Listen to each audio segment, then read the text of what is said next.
Good afternoon, everyone. We're going to get started in a minute or so. We still have some people joining the presentation today.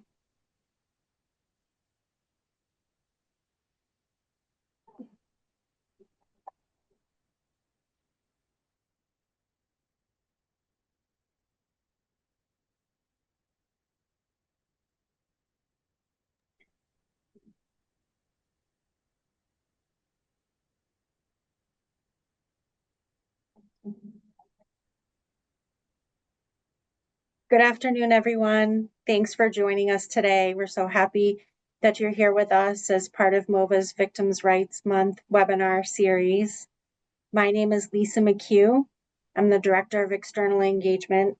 I'm here at MOVA, and we're excited to be joined today with Amy Sellers, who will present on culturally sensitive care for African American Muslim survivors and African American survivors, trauma-informed strategies to advance victim rights and access. Before we get started with Amy, just a few things. So this is a webinar format, which means that attendees are not visible to the presenter or the audience, and attendees' audio is not enabled. We are providing ASL interpretation and CART captioning for today's session. To view captions for this presentation, click on Show Captions at the bottom of your Zoom screen. And if you'd like to view CART interpretation in a separate window, please click the CART stream link provided in the chat. We will be using the Q&A function, not the chat function today. So if you have questions, you can access the Q&A function at the bottom of your Zoom screen, and I'll be monitoring that for you. So it's my pleasure to introduce Amy Sellers. Amy is a practitioner and trainer with experience supporting crime survivors and providing culturally responsive, trauma-informed training to victim service providers. Her work centers survivors of color, promotes equity and access to services, and focuses on strengthening systems to better uphold victim rights across diverse communities. Amy, we're so happy that you're here, and I'll go ahead and turn it over to you. Thank you. Thank you all for taking the time to be here today. Today, we're going to discuss a very important topic. The information that I'm going to share today, the intent is for it to be thought-provoking. I hope that you find value in it, and I hope that it strengthens your practice in working with this population. The topic for today we're going to be discussing is culturally sensitive care for African Americans and African American Muslim survivors. We're going to look at trauma-informed strategies to advance victims' access and rights.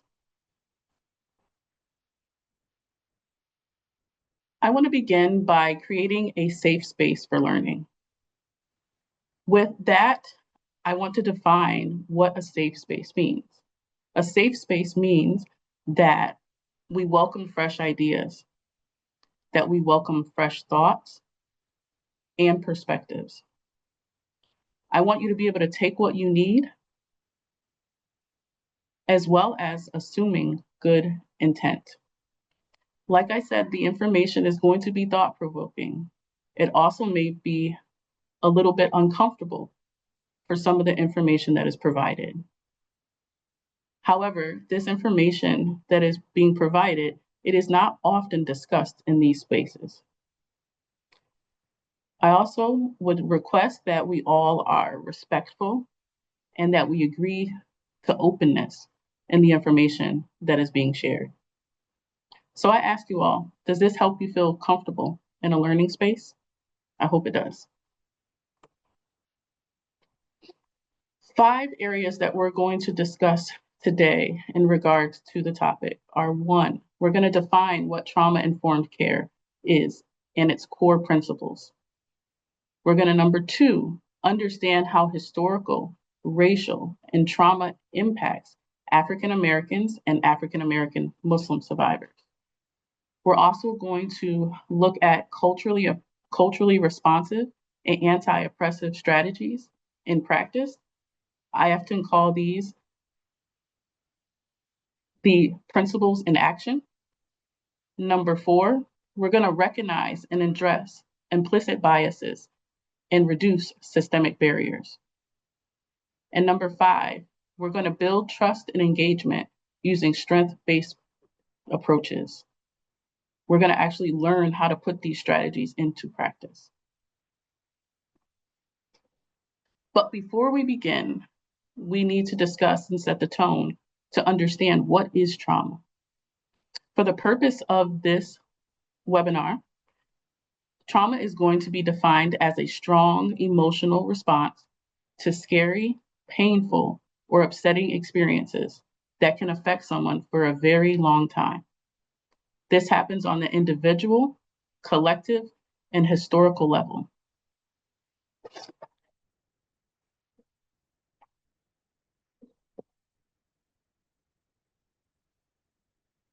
Today's focus, we're going to look at how the systems, such as the laws, institutions, and cultural norms, can create unfair treatment based on race, gender, and leading to ongoing harm and trauma of certain groups.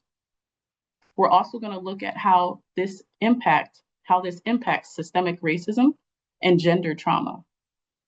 The concepts that we're going to discuss are racial trauma, which is defined as emotional harm caused by experiences of racism and discrimination, as well as intergenerational trauma, which is trauma that is passed down from one generation to the next through experiences in history.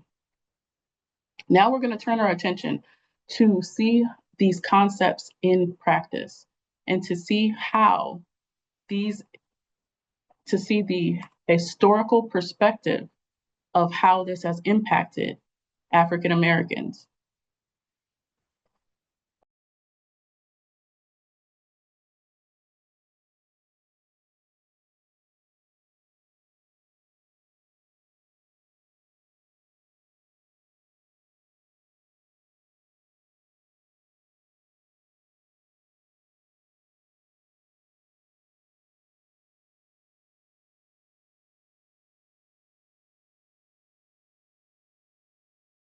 So one of the highlights that I want to talk about in regards to that video is that there was an overarching theme of faith and spirituality and religion being a coping mechanism for African Americans.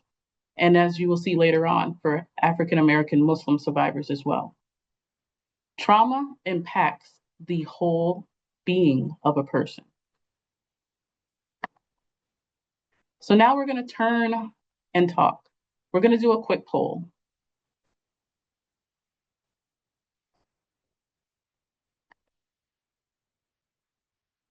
So I'm going to ask a few questions, and I want you all to put your answers in the poll, and we will discuss it at the end. So the first question, with which clients are most likely to experience barriers to full engagement in trauma care in most systems? Number 1, is it clients of color? Number 2, low income clients. Number 3, all clients equally. Number 4, depends entirely on the provider. I'll give you a few minutes and then we'll go on to the next. Okay. Number 2.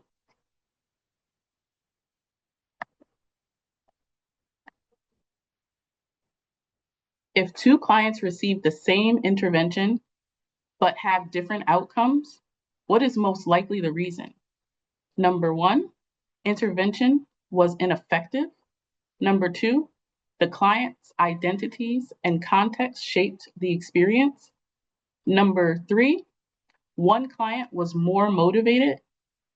Or number 4, it is unrelated to the intervention. Again, I'll give you a few minutes. Okay. Gonna move on to the next question. Number 3, What is most often missing in trauma care systems today? Is it number one, evidence-based practices? Number two, cultural humility and responsiveness? Number three, client engagement tools? Or number four, standardized treatment models? And I'll give you another minute to put the answer in.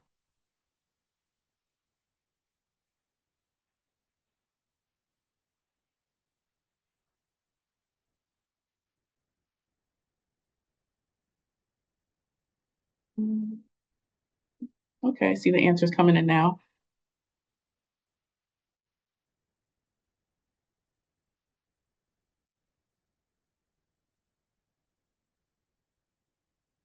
Okay. Okay.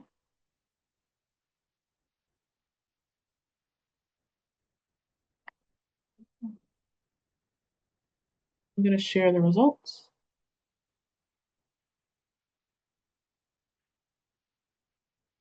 Give me a second. Okay.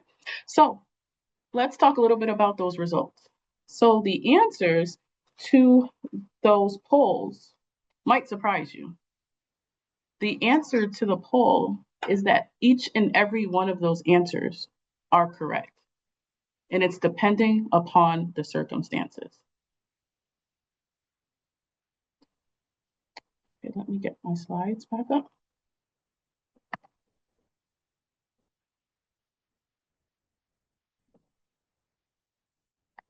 Okay.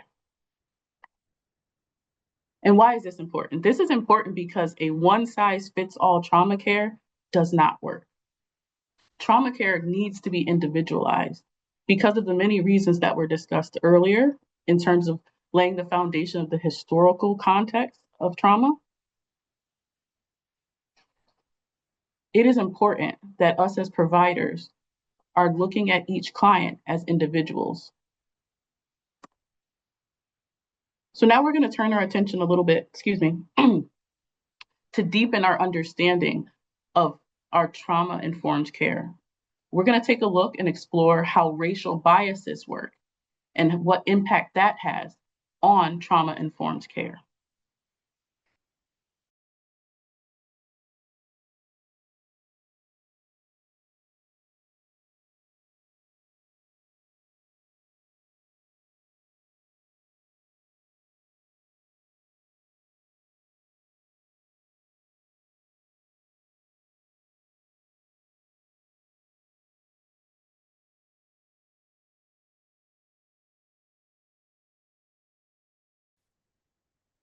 Pretty impactful.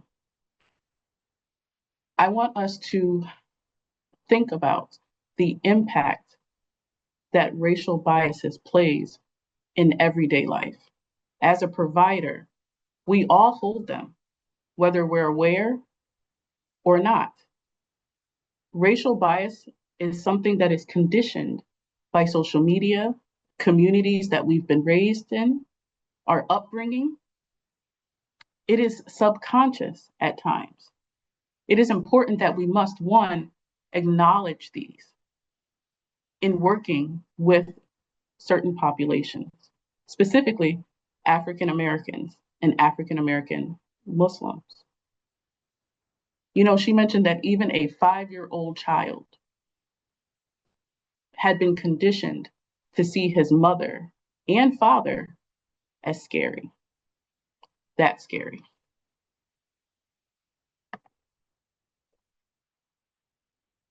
But this moves us to the next topic of what is trauma-informed care?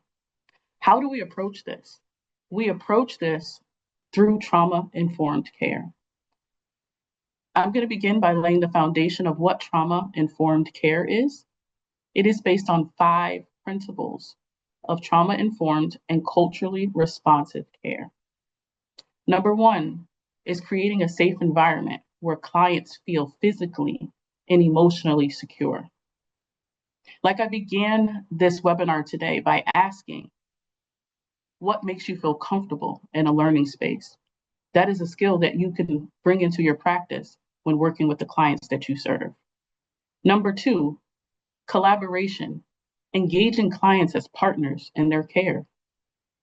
I have a quick personal story to interject in regards to this. A few weeks ago, myself and a family member went to a primary care provider, um, and that family member was discussing with that provider some non-traditional medicinal um, care that another family member of ours had utilized and was successful with. We were talking about herbal medicine. Now, I understand that isn't the practice of the practitioner that we were attending. However, it is something that, based on our culture, it was um, acceptable and was successful. So when that family member mentioned that to the provider's response immediately was, huh, I'm happy that worked for them. Immediately, the relationship, the safety, the collaboration was gone. Later on after that appointment, my family member said, I just don't feel comfortable with going back to that provider. Number three, empowerment, voice and choice. Again, supporting autonomy and self-determination of the clients that you serve. Super important. Number four, trustworthiness and transparency. This is about building consistency, being honest, reliable in the therapeutic relationship. Showing up when you say you're going to show up, being honest about what you can provide and what your limitations are, being reliable. This establishes a foundation of safety. And number five, cultural, historical, and gender responsiveness. This is recognizing how identity, systemic oppression, and lived experiences shape the healing of the people that you serve. Why does culture matter? Culture matters because it helps shape four things for the clients that you're working with. One, it helps shapes their perspective on safety. It also helps shape their perspective on healing. Number three, help seeking. And number four, the trust that they have for you as a service provider. I want to turn your attention to the cultural iceberg. As you see, only 10% of culture is actually seen on the surface. That is language, holidays, music, fashion, games, art, food, literature, festivals. These are the observable customs that we actually can see. 90% of culture is hidden. That's the invisible customs.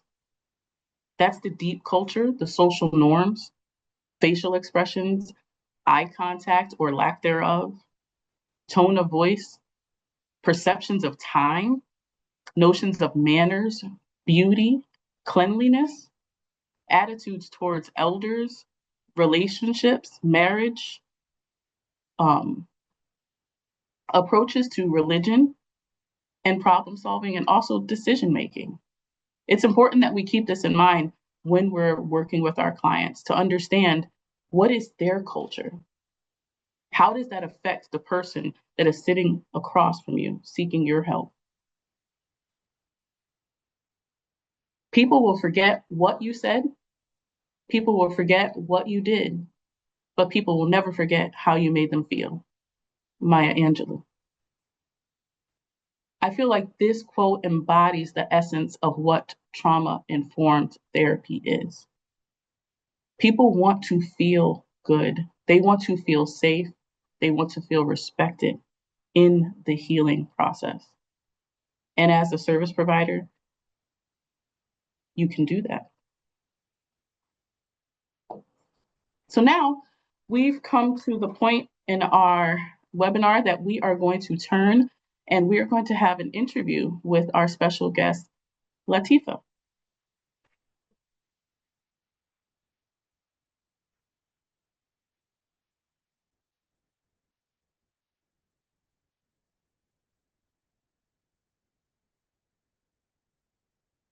I'll give it a minute as Latifa joins our webinar.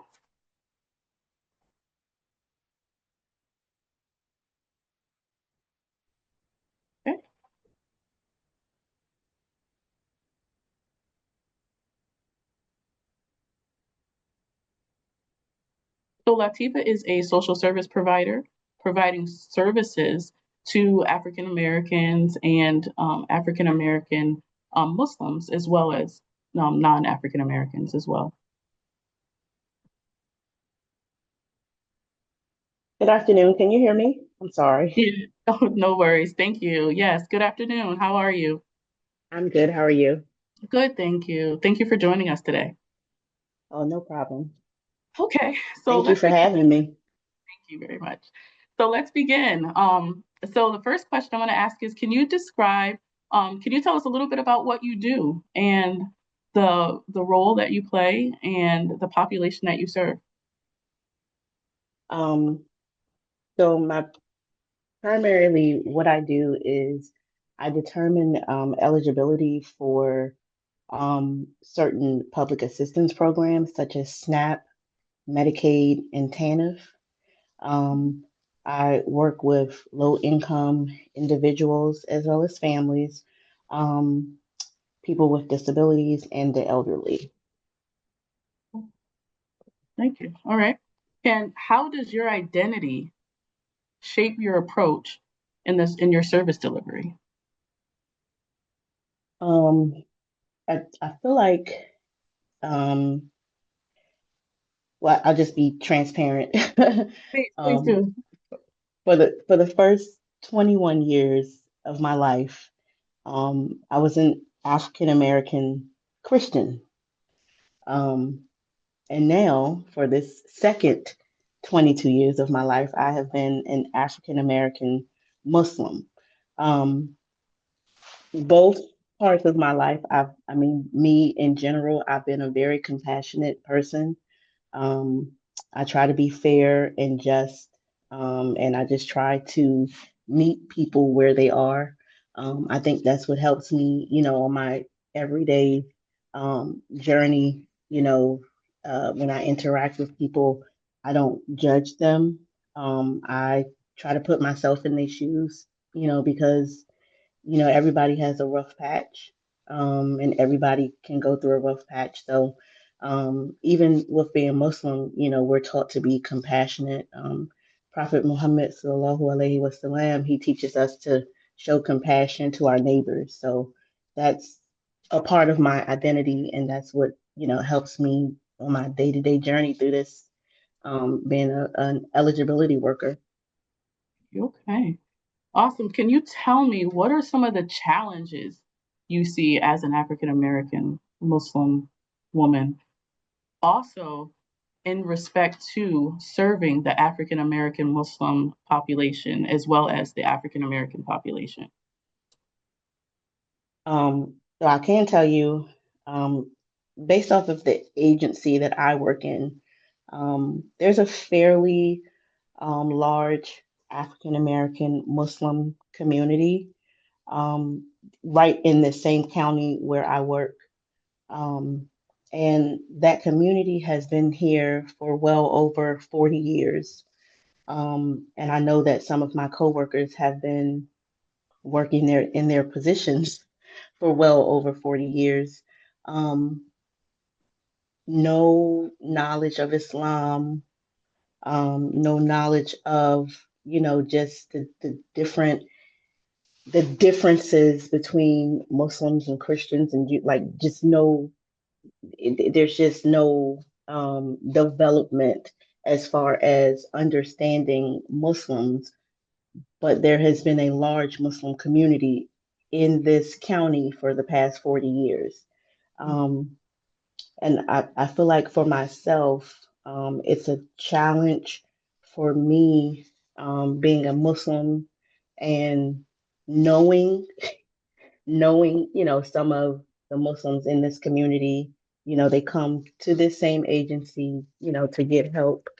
Um, and it's almost looked at as if I'm expected to help them. Um, because sometimes I feel like other my other coworkers, they're not equipped, or they don't have the wherewithal to even try to deal with them.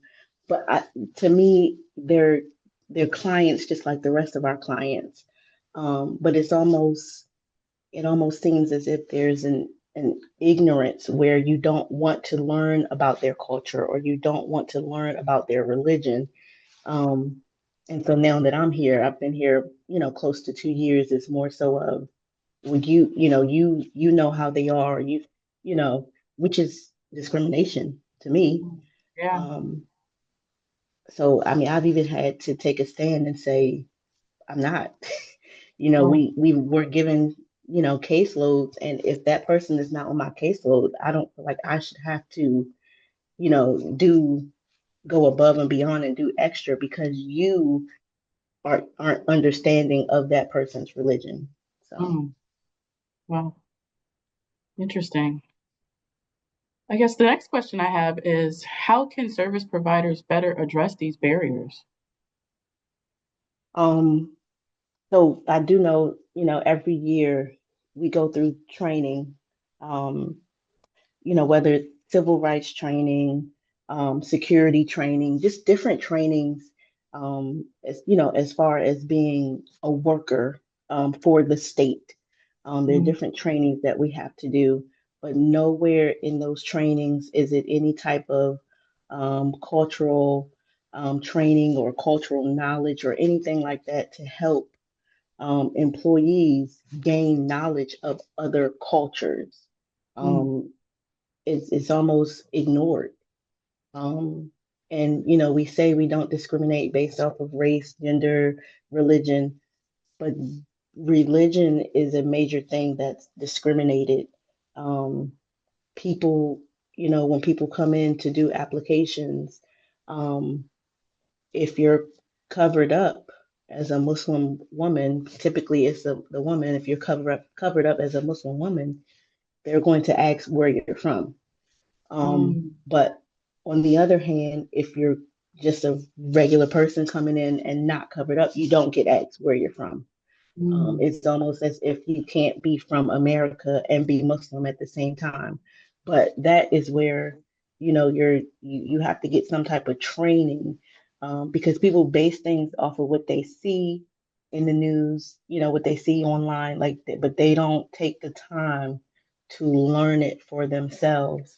And I think that this type of work that I do, I think that that would be very important for them to know. Um, you know, different things about different religions. absolutely. Absolutely. And lastly, what gives you hope in this work? Um, Myself, I I give Tell us myself more hope. about that. Tell us more about that. Because I feel like I can change things. I could make a difference. Um, I feel like I've made a difference even in this agency that I'm in now. As far as understanding my religion, I'm asked a million and one questions, which I don't mind. So just me being here, I think that I am, like I said, the Muslim community has been in this same county for the past 40 years. And I am the first Muslim that has ever been employed with this Wow. agency. Wow. So it's a total 360. Like, when I came in, everyone wanted to know, just different things about Islam, and I was here for it. I loved it. I loved I loved hearing the questions. I love answering the questions, and even to this day, I get asked questions. My name is long. They want to know, where my name comes from.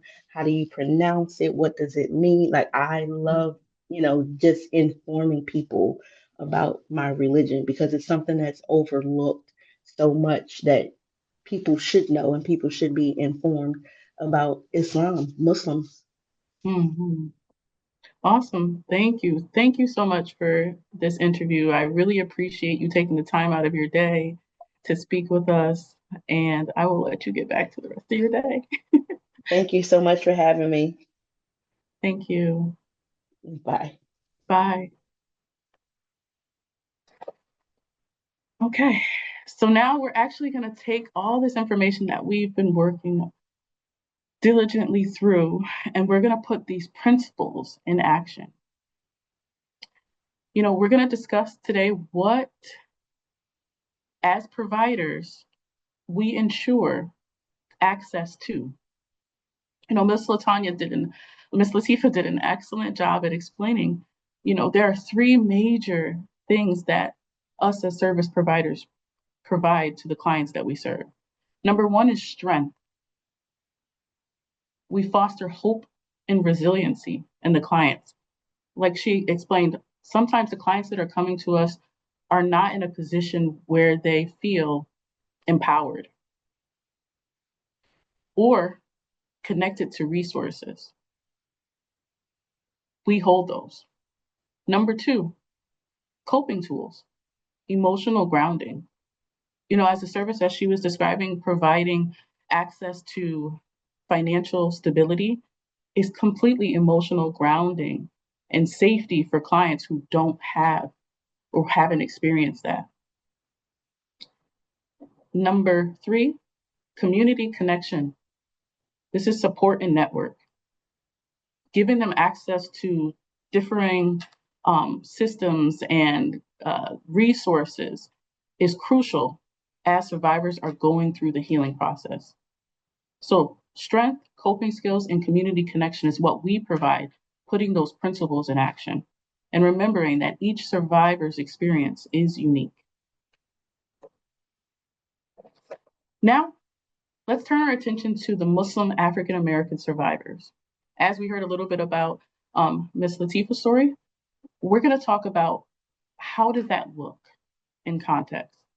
For Muslim African American survivors, they live at the intersection of race, religion, and culture. This means that their experiences are shaped by all three at the same time. They may face racism, religious misunderstanding, and/or discrimination.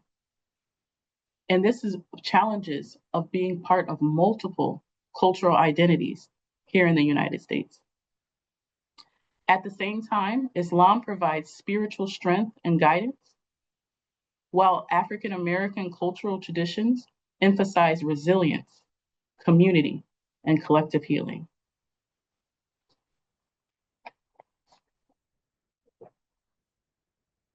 As we talked about before earlier in this webinar, the historical perspective of the impact of trauma, it creates a complex compound trauma for the African American Muslim survivor, as well as the African American.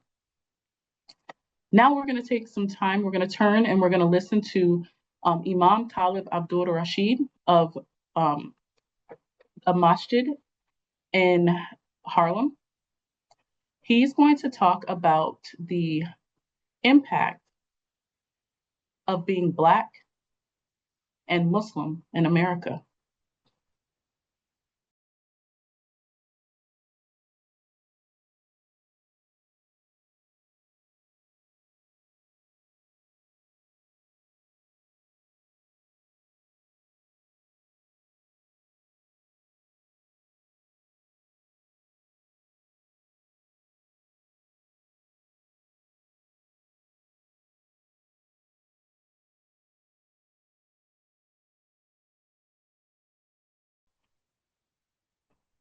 Where do we start?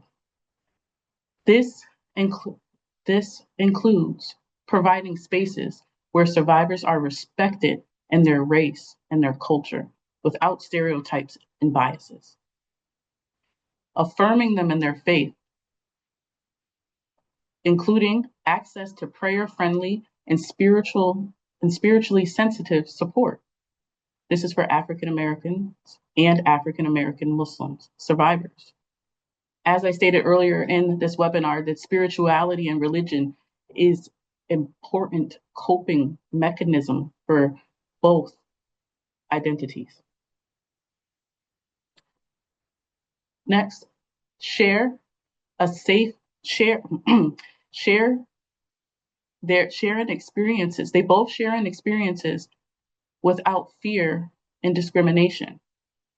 Make them feel safe to share in their experiences. This means using support systems to reflect their lived reality. Cultural culturally aware counseling and trauma-informed care. Also, culturally informed providers. You know, as Miss Latifa spoke earlier, she is the first African-American Muslim to be employed in the agency within 40 years. It's huge. Representation matters. Community and faith-based healing spaces working together. As you've seen in the video that the Imam Talib was talking about, he was essential in the case for the Central Park Five. Religious leaders can be partners in the care of working with the clients that you serve. Services that understand how racism, religion, and culture can overlap in shaping trauma and recovery. In action, intersectionality means moving from awareness to care that fits people's lived experiences. We're going to turn our attention to the invisible barriers. So, some of the barriers to care are not all visible. Some are built through assumptions, silence, and misunderstanding, and they still shape people's lives. Invisible barriers are challenges people face that are not always seen, but are strongly felt.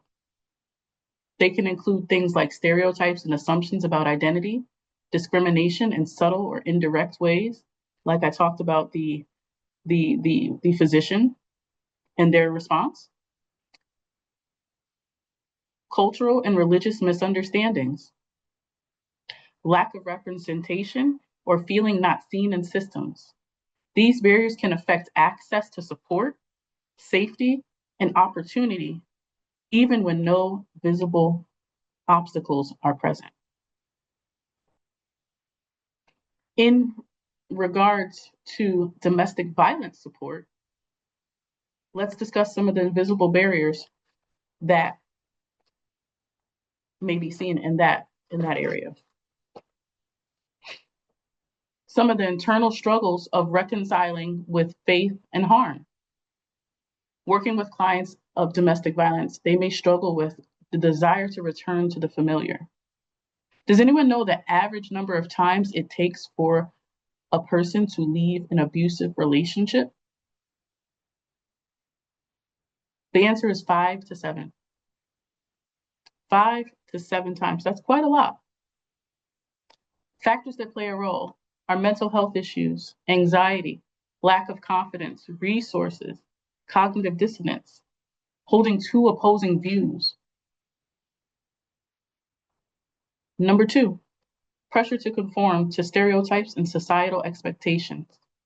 This is where the internal pressure to be a strong Black woman, to move past your own discomfort as proof of empowerment.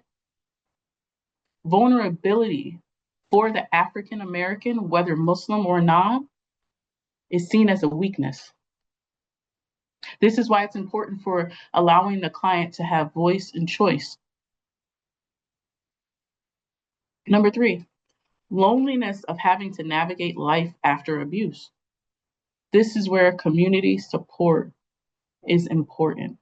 This is where you as providers become surrogate community members for that client while you connect them and link them to services. This is where you offer coping skills, strength, and community connection. Number 4, stigma attached to divorce and separation. For African Americans, the stigma of divorce and separation is at a greater cost than it is to any other race. And I'll explain why next. According to this 2023 CDC Census data report, 27% of Black women were married in comparison to 47% of all other races of women who were married in the United States.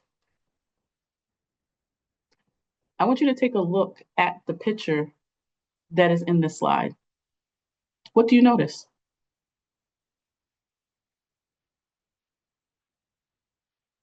The African American woman is the only woman that is represented without a significant other. This was not done by accident. This is how we are conditioned subconsciously every day to view African Americans as the strong Black woman. Now, this was a Burt's Bees campaign that actually got them sued quite significantly some years ago for this advertisement. But I wanted you all to see how we are conditioned on a day-to-day to view African Americans as single Black women.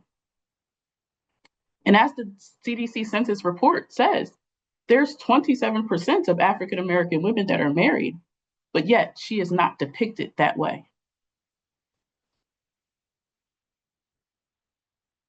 This creates a mistrust with institutions.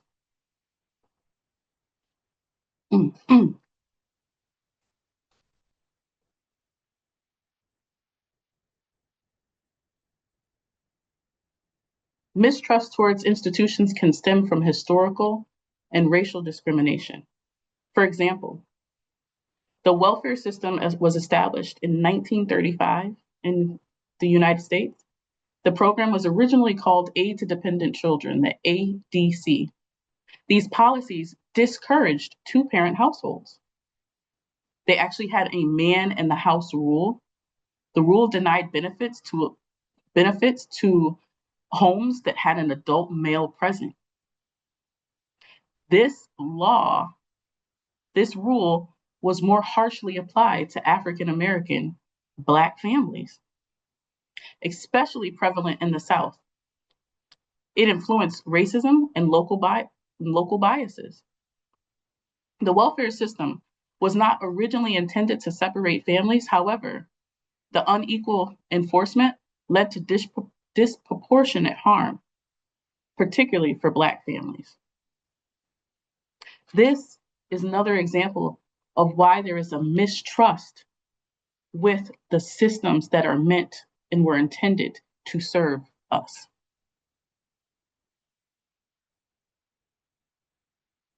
I just want to point out one thing from that last slide. If you see that that law was established in 1935, this is 2026, 91 years after that law has been applied, we still are seeing the effects of laws like that on the population to this day. We have campaigns that are representing women as independent, no man in the household. When you have a client that comes to you, and that is, as the imam mentioned in the video, the primary emotion for the African American is not fear, it's resistance. It is because these institutions were not designed to support us. You must, one, as we talk about how is this, I'm going to talk about next. How is this important? Why is this important? These invisible barriers are barriers you must acknowledge and penetrate to access the client that you are serving. Understanding that African American Muslims often navigate multiple cultural worlds at the same time. One, a Black American history and survival. Two, Islam as a faith-based tradition. And three, American institutions that were not built with us in mind. This shapes how we seek help, trust systems, and interpret authority. This is achieved by providing culturally sensitive support. How do we do that? Culturally sensitive support, what does it look like? It's by asking how faith plays a role in your lives and the decision making. Championing the clients as partners in their care. Number two, not assuming that their religious beliefs are barriers. As I talked about throughout this webinar, religion and spirituality is a major coping mechanism for the African American and the African American Muslim.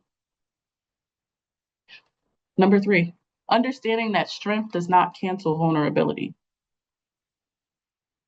One must not push past their own discomfort as proof of empowerment for your comfortability. Number 4, respecting that some people want help without abandoning their faith and their traditions. Number 5, not ignoring racial dynamics and historical trauma. We are 400 years removed from slavery, but we are still feeling the effects of historical trauma to this day. Culturally sensitive support, some practical strategies you can utilize are: number 1, building trust and rapport.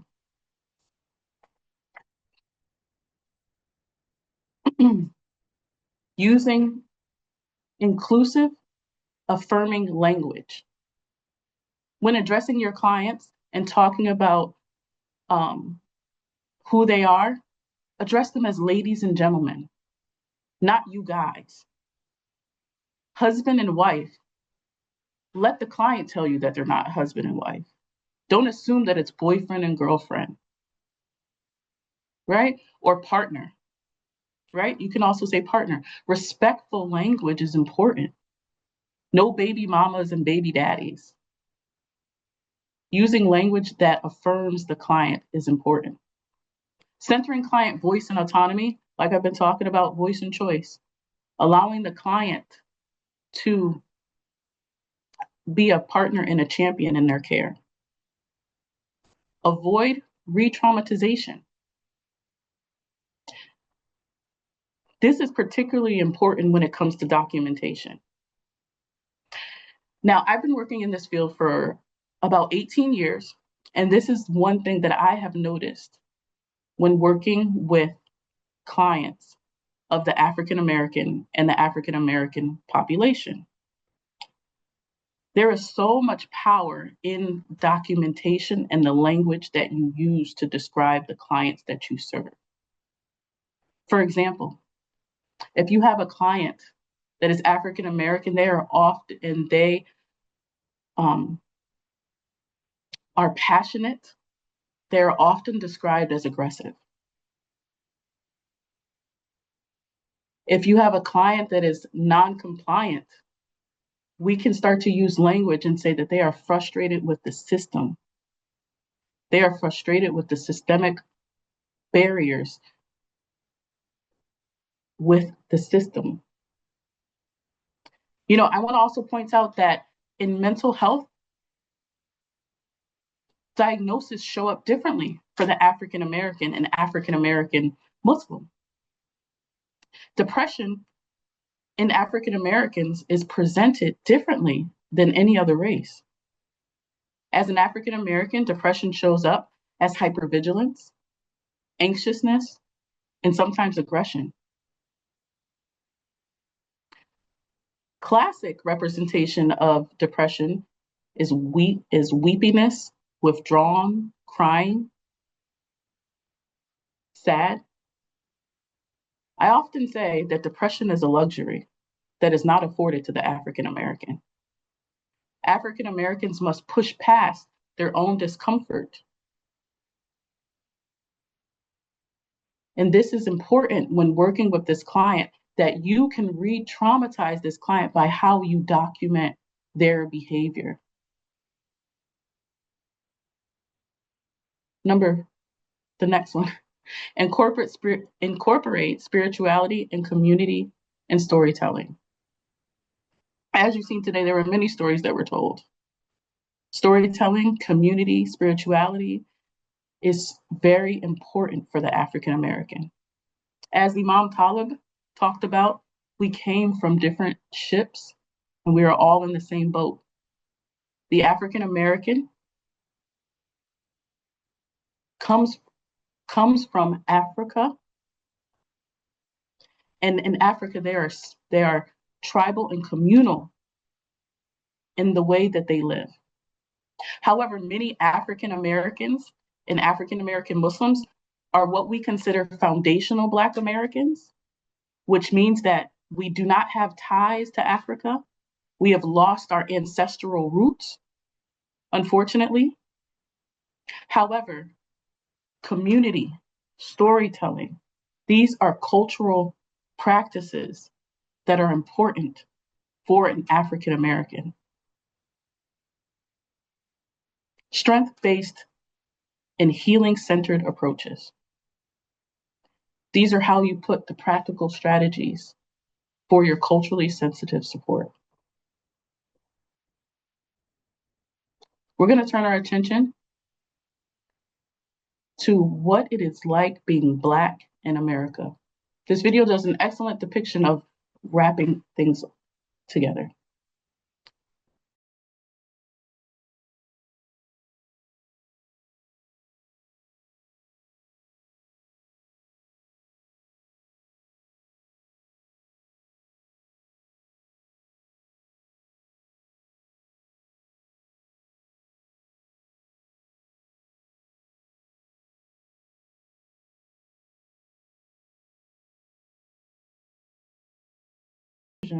I want us to rewire the way that we see and approach client services. This is through individualized healing. Every survivor is unique in their experiences. Number two, healing has no fixed timeline and it is not linear.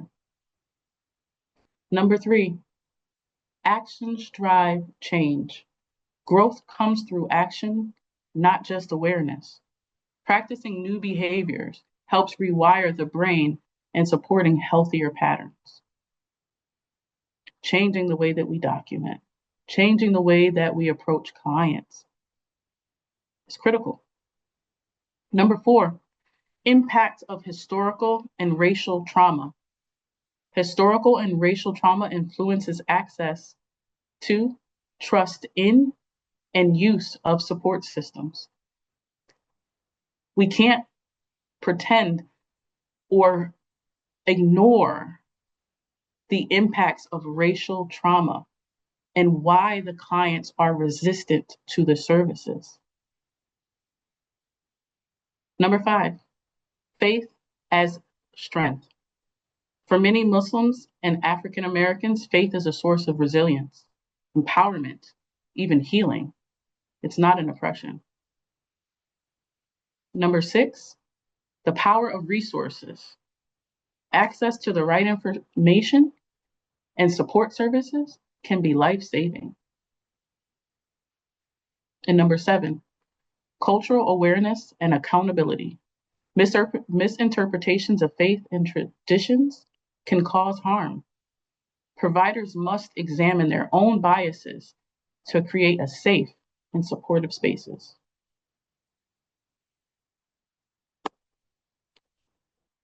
Question and answers.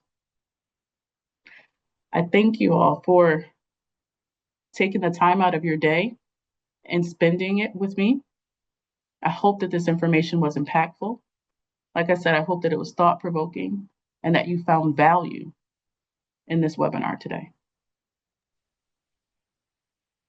And I will wait a minute and I will take some questions.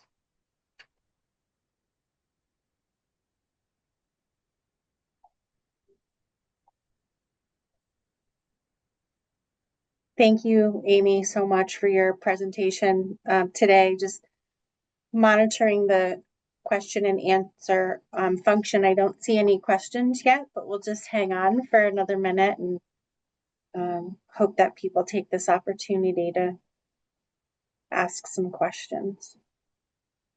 My resource, if they choose to, and if not, here is my contact information. I provide one-to-one coaching sessions for support of women who are in need of cultivating and rediscovering their resilience and peace. I also provide speaking engagements, inspirational and educational talks and conferences, retreats, organizations of faith and non-faith-based and community events. I also provide training and educational workshops like today, presentations designed to equip organizations and providers with knowledge and skills to support victims, as well as consults, trauma-informed advisory, and supports offered to organizations and community providers relating to guidance on working with victims and survivors of violence. Amy, thank you. I see one comment that came in and lots of love being sent through the emojis. People are saying thank you so much for your presentation and just showing such appreciation. Thank you, guys.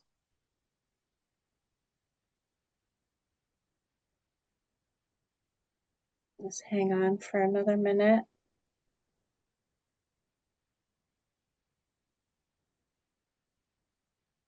Just want to thank Latifa for joining us today too. Thank you for engaging with her so that we could hear her important message today. I don't see any questions coming in. No worries.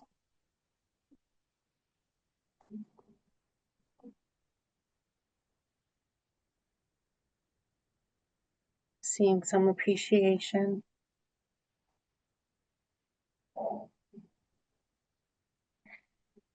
So just thank you again, Amy. Thank you for the important work that you do and for sharing these, this trauma-informed strategies and principles, helping us to expand equitable access and services across the Commonwealth. Thank you. Thanks to our accessibility team also today, our ASL and CART interpreters. Thanks for all that you do. And of course, thanks to all of you for taking the time to join us for this webinar series as part of Victims' Rights Month. We appreciate you all that you're doing on behalf of survivors and to uplift victim rights and services in the Commonwealth. We do have 2 additional webinars in the Victim Rights Month series, so please join us next week as we continue the presentations. And on behalf of MOVA, just thank you again for joining us today for this meaningful session, and we'll see you all soon. Thank you. Thank you.